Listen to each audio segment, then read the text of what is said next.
We are ready to kick off the 2014 season. Kickoff. Hey, I've already used a pun, and we're not even 10 seconds into the season. Hope you're ready for the National Federation of High School Rules. We're studying five-man mechanics, and the point of emphasis for this season by the NFHS, starting it off with the state of football. This video is produced by the Arkansas Association of High School Officials, the AAHSO. We're helping good officials get better.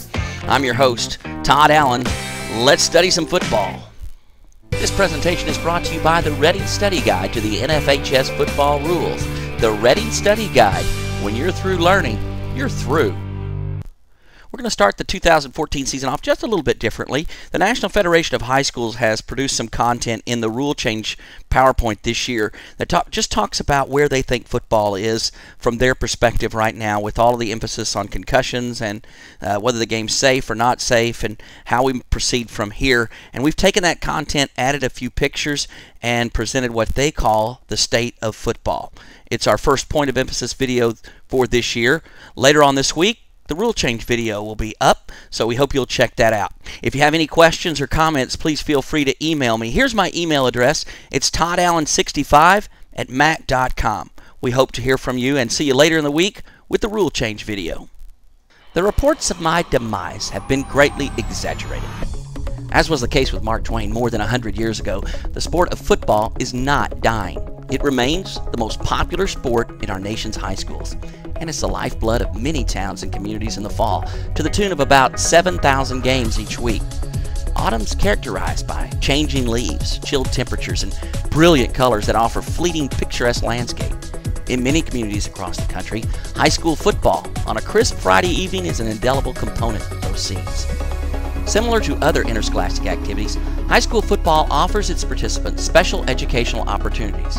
During the select few evenings, the student athletes, pep bands, and cheerleaders can showcase their talents on a grand stage. The educational mission of interscholastic athletics is furthered when student athletes are most engaged in their respective activities.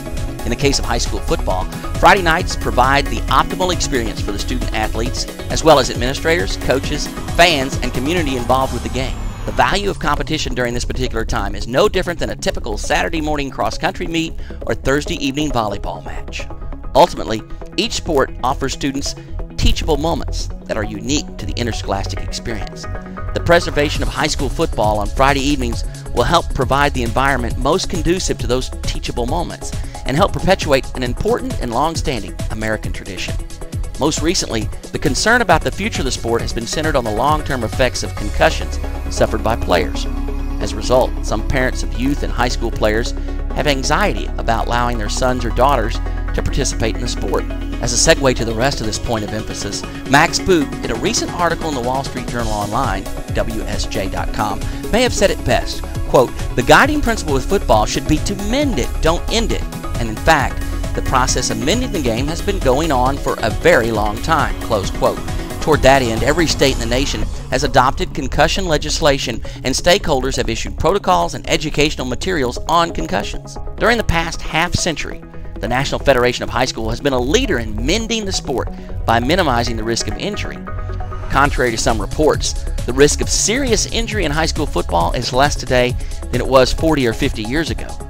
Between 1966 and 1972, there were 134 direct fatalities in high school football, those caused by traumatic injury while participating in the skills of the sport, with a high of 26 in 1968. In 2012 season, there were no direct fatalities in high school football, and there have only been 6 direct deaths in the past 4 years, 2009 to 2012. This dramatic reduction in football fatalities is a result of the NFHS rules writing process and the focus of the NFHS Football Rules Committee, the NFHS Sports Medicine Advisory Committee, state high school associations, high school football coaches, football game officials, and players to avoid the use of the helmet as a weapon. For more than 1.1 million participants in high school football, there's a tremendous value in making sure that schools continue to provide this opportunity. It is a vital and necessary extension of the classroom that must be retained. We urge all leaders at the high school level to make the health and the safety of our student athletes the #1 priority, so that those stadium lights will continue to burn each week in the fall across our country.